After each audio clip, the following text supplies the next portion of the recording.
Oh, you know what? We should probably talk about this. Zahn. For some reason, I keep saying Zahn Tiri? Tiri. I don't know It's Zahn why Tiri. I do that, It's but Zahn Tiri. Zahn Tiri is on. Yeah. It's Zahn Tiri. Everyone was always like Ed the Wiz. It's Zahn Terry, not Zahn Tiri. Calm down. No, There's no no, no, no. I think you're right. It's Zahn Tiri. Zahn Zahn Tiri. Tiri. Yeah, you're right. It's not Zahn Terry. You tell them all that I said it's Zahn Tiri. All right, all right. You guys hear all of that, right? This is official, like. From the creator himself, he gave me permission to actually say it's Zahn Tiri. Where did she come from? What is she?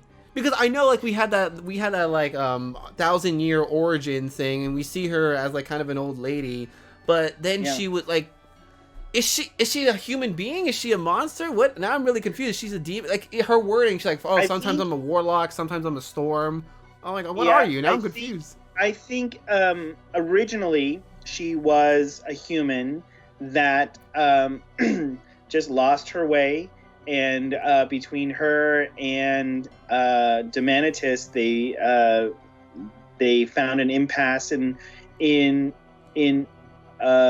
researching the sun drop and the moonstone, and they just basically had a difference of opinion of what to do with this power. In terms of what Zahn Tiri's role is in the show, you know, the thing that a lot of people don't really know, again, looking at that large image that I put up, that pitch image, is that there is no Zahn Tiri there. The reason that there wasn't an image of Zahn Tiri in that is because we hadn't really landed on whether or not, this is a huge thing, we hadn't landed on whether or not Cassandra knew that she was the daughter of Gothel all along or not. Okay. I kind of kicked that information down that information can down the road for as long as I could, until we actually needed to solve it. But once we understood that Cassandra was going to actually be a very appealing and likable and lovable character, the idea of giving her this plot of knowing that she was the daughter the entire time may have worked in a feature, because you only have an hour and a half, and kind of flipping that halfway through the movie would have been okay, but living with this character for so long, and then understanding that she knew the whole time that she was the daughter of Gothel, and this was a giant plot to kind of take over Rapunzel's destiny, it was too much. It was way too much. And so we needed to have a character to come in and kind of reveal that information to her. So once we got far enough along the narrative to understand that we needed a Zahn Tiri, it became more of an assignment of how do we lessen the impact of the information to Cassandra. So it started to become like, okay, so how does she know it? And then, backtracking the mythology of Zahn Tiri all the way back to the storm in the mid-season, and then backtracking that mythology back to Demanitus and all of that stuff, and then wrapping Gothel and Sagratia and Tromus, like all of those characters were all together back when they were researching the information behind the sun drop and the moonstone. So but all of that was in service of making sure that Cassandra had a place to be, rather than putting her in the seat of really like really gunning into Rapunzel from an early standpoint. Once we understood that she was so likable and that their friendship was very real and very beautiful, we had to get out of that, and we kind of formulated the Zahn Tiri plot line once we had a firm grip on that idea. Yeah, if I had known that Cassandra knew the entire time that Mother Gothel was her mom, I don't really think I would have liked that, because it's like, wait a minute, like, Yeah, I think this definitely would have been different. It definitely would have been different. I'm Yeah. glad you guys saved that. No, I'm just trying to picture, like, I feel like Cassandra would, like, have so much resentment towards Rapunzel. Like, oh, I gotta take care of the girl that technically kind of caused my mother's death. Yeah. Yeah, that would have been really...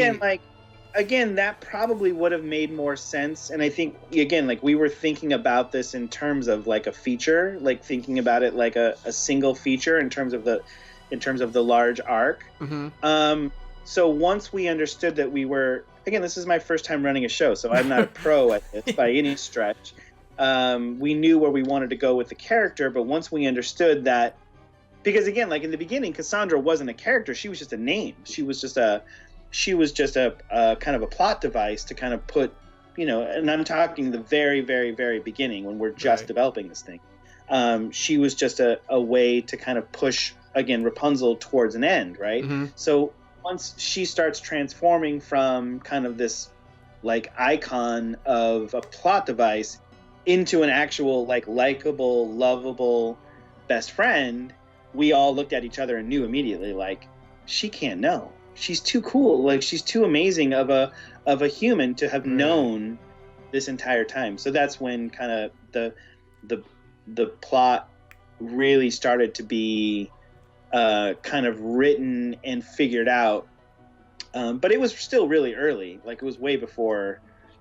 I mean, we weren't too far into the first season before we started getting to know Cassandra, and then once we got to know her, and Eden came on and started doing the voice, we all met together and were like, "There's no way." I mean, I remember like even the executives asking me, like, once we heard her, they were like, "Are you sure you want to make her, this evil version?" And we were like, that's when we all kind of like met together and we decided, no, we had to have a whole nother part of this mythology that kind of lessened the impact of that. Yeah, I could have seen it maybe like I feel like it could have possibly worked in little hints. Like I remember that one episode, I think it was like Battle of the Brave, where Rapunzel had her frying pan weapon, but we see like Cassandra kind of took it down. Like that could have worked as a little like sneak tease that maybe like low key Cassandra really does hate Rapunzel, but she's just waiting for that right opportunity. I think that you really keyed into something. I think around that time is when we were having that discussion. And again, and I think that was the first script that we wrote. Right. Outside of the pilot, and that's when we all kind of like got together and were like, okay, is she like attacking her from a standpoint of resentment because of her mother, or is she just trying to prove herself as being more than just this lady in waiting? And that's when we all kind of joined hands as writers and said, no, it's because she just has something to prove, that she's more than just this daughter of the captain of the guards. And it became more of a character thing than like a mechanical thing, which is always the best way to go anyways. Right. Looking back at that show, it's like, it's funny how you guys always had like, Cassandra planned out to be the big thing. But I mean, I'm looking at it, I'm like, you know what? It could have. I'm surprised. I like how you made that. I like how you made Cassandra like the villain, because it's a more personal level. Nothing's worse than having your best friend betray you, this and that. But I was like thinking, like, you know what? Maybe we're gonna have like something with like Zahn Tiri. It's just gonna be Zahn Tiri and the three henchmen, and then Mother Gothel will like revive or something, and then we gotta go like, all right, Cassandra, we're gonna team up, be friends. Like, I think you could have gone that way. That would have been an interesting way, but I think the Cassandra thing was definitely the right way to go. Yeah. Yeah, a big part of going into the show was making sure that Gothel was dead. There was always this idea that maybe Gothel was alive. Oh yeah, people were saying like Zahn Tiri is Gothel. I'm like, what? No, maybe no. It just once you pull back on that, once you bring her back, you lessen. What we never wanted to do was lessen the impact of the movie. Like, the movie was always precious to us. Mm-hmm. We never wanted to touch at all the kind of the bigger meaning behind the film. It was always about supporting that. Right. So we never wanted to undo what those guys did in the beauty of their mechanism as much as kind of support it. So if we were to bring back Gothel, it would have undone too much that we weren't interested in touching it. Her death in that movie was very symbolic for Rapunzel and her moving forward, and although we brought her back visually, we never wanted to approach the idea of undoing the magic of that story. Okay, so that's interesting. Gothel was never really ever intended to come back in some shape or form. Never. That's cool, because I know that was another big one. People were saying like, oh, Gothel's gonna come back. I remember like, I forget which one of the there was like a promo or something, and maybe it was the first episode or the second episode, but we did see Gothel come back. Like, what? She's back? What's going on? But it was just like a dream nightmare thing. I was like, oh no, you're dropping hints.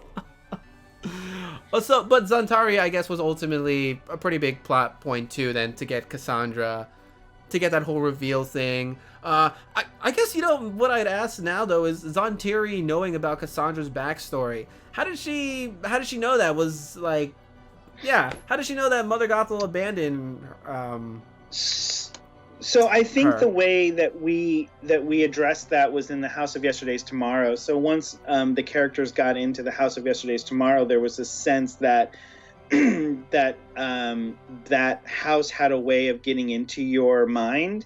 Okay. And again, like, I think if Zahn Tiri is looking for Rapunzel weak points, right? So if you look at the House of Yesterday's Tomorrow as a place where Zahn Tiri has access through some kind of magical way. It's kind of ultimately unimportant, but the important thing is that she's understanding what Rapunzel's weak point is, right? Mm-hmm. And so she's going through everybody. She's going through, if you just like in your brain understand that she's going through Lance, like there's no connection there, and she's going through Eugene, and if she goes through Eugene's brain and heart in such a way to understand that Eugene would never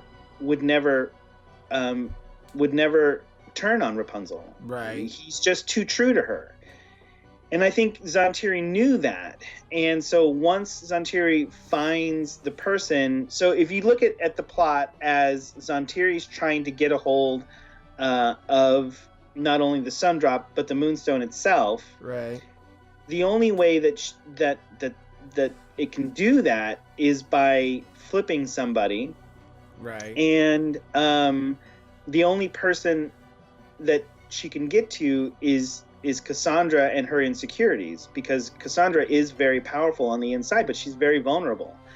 And I think once she understood where Cassandra came from, it was it was also very important as writers that we made it very clear that what happened in Cassandra's past actually happened. There's a line that we wrote very specifically in the flashback where she says, "I'm sorry that happened to you." We wrote that line very specifically because we wanted to make clear that this was not a trick that Zahn Tiri had played on Cassandra, that these events of Gothel leaving her were real. This actually happened. And using that insecurity and using the fact that she feels second best in order to gain access to both the sun drop and the moonstone, it ultimately became the best way in. Again, because very clearly Eugene would never turn on her, not from that standpoint. Right. That's funny that you mentioned that in particular line, because I guess me and a couple others were still in disbelief, because we were like, wait a minute, how does Zahn Tiri know this? Are we sure Zahn Tiri is not playing a trick on Cassandra? But I was maybe I was in denial. I was just like, no, please don't let this be real. But everybody wanted it in the beginning. Yeah, no. Ultimately it had to be a real thing, and for the stakes to be as high as they were, it couldn't be a trick. It had to be a real thing. And we used the music box and Waiting in the Wings as that musical cue that took Cassandra back to feeling second best, right? So when she's singing Waiting in the Wings in season 2, she's not singing that from nothing. She's reminiscing a tune that she associates with being second best. And that's the heartbreaking part of that song, is that it's not necessarily about Rapunzel as much as it is about her feeling disconnected from her mother and wanting to have that place in her mother's heart. So the idea that the big song is actually a reprise of the smaller song is the part that I think is the magic of that moment. Yeah, no, that scene in particular, little Cassandra and everything, freaking my heart. Yeah. That was yeah, it was a well played little twist and everything. That was great. Thank you. And it's funny, it's funny though how she forgot about all that. But I mean, she was very young. But wow, some memories are deep inside there. Yeah, and I think it was important for her to. I think the acting on that, in particular in that sequence, was so important because Cassandra had to witness this as not necessarily a shocking moment as much as a like, oh, I remember this. Like I don't remember this, but I do. And when she starts singing, I craved so much, she's not like building anything. She's remembering that, recollecting that. That's what I liked about Zahn Tiri too, and you guys actually pulled it off. I was hoping because we kept getting it was so funny. I remember Zahn Tiri being foreshadowed for so long, this and that, and we finally got her in that final episode with the big demonic form. I was like, yes, that was great. We need a final boss fight over here. I just I loved everything about it. You guys really knocked her. You guys really knocked her out with a frying pan. Yeah. We definitely needed to kind of execute the promise of the premise, right? We had to have this big foe. Once we established that it was something that the two of them would come together against, we needed it. We started to build in the concept of this big demon character, and then actually show it and have the two ladies unite to kind of take it down. So it worked out really great. Yeah, it's kind of a little symbolic too. Evil comes in many shapes and forms. It's something really small, and then you just boom, look who I'm here. Yeah, I'm here. Yeah. It's not always the big, ugly thing that we expect it to be. Sometimes it's very vulnerable and looks really small and harmless. I know. I was like, this is Zahn Tiri? No, you should have seen the series, man. Is this Zahn Tiri's kid? Is this a former descendant of the owner of the Moonstone? Is this a younger version of Mother Gothel? Those were some fun times. The door thing, oh man, everyone was going crazy. Had so many ideas. The big one was she found out Mother Gothel was the mom, and of course it was. But yeah, those are some good times. I'm gonna miss those series over there. Those were fun. Zahn Tiri, that was a good villain. I liked it. I liked it really well. She had a goal. She took advantage of someone. Well, obviously, bad, but bad in her sense. She was fulfilling her role pretty good. It was pretty good. Really threatening character. I really liked her. I really liked Zahn Tiri a lot. But one thing that I have to say, and I'm surprised this didn't happen. I mentioned this before in my review thoughts of the finale. We didn't get a Zahn Tiri song. What happened? There was no plans for a Zahn Tiri song? No, didn't seem important, didn't seem emotional, didn't seem like we needed it. The songs really circled around the emotion of our main characters, right. And she didn't seem. We didn't want to give Zahn Tiri too much. Her story just didn't. It wasn't as important. You know what I'm saying? Okay. It was really about the best friends and the crew, and to give her a song when we only had a limited amount of real estate in terms of time. Mm-hmm. I felt like we had everything that we needed to tell in terms of story wise, and just giving her a big long-winded song just seemed like a waste of an opportunity to us. You gotta admit, though, the villain songs are sometimes the best songs. I could totally see her just dancing hey, I've got the moon and the sun. Yeah. I mean, But I understand exactly what you're saying. But I mean, we did have a great villain song. We had nothing left to lose. I mean, in terms of in terms of who we thought was the villain. Okay. You know, we gave Cassandra a great song, we gave Varian a great song, and then once we kind of had our trajectory as to what the solution was going to be, giving Zahn Tiri a song just seemed to kind of be treading water where we needed other emotional things to happen between Eugene and his father, and certain things like that. So we never, I don't think I ever intended for Zahn Tiri to have a song, and I think I knew that when we were casting. I think casting asked us, like, does Zahn Tiri need to sing? And I was like, no, I just didn't interest. Her story just didn't interest me enough to warrant a song. Like, it was pretty, like, we gave Cassandra the emotional big motive, and so giving Zahn Tiri just a really vague, like, I want power kind of thing, it made more sense to the plot to get off of any kind of emotional connection that Zahn Tiri had to the crew, other than revenge, and then just give Cassandra and Rapunzel the heavy lifting of the emotional connection to the story. So anything we did outside of that, again, just didn't interest me.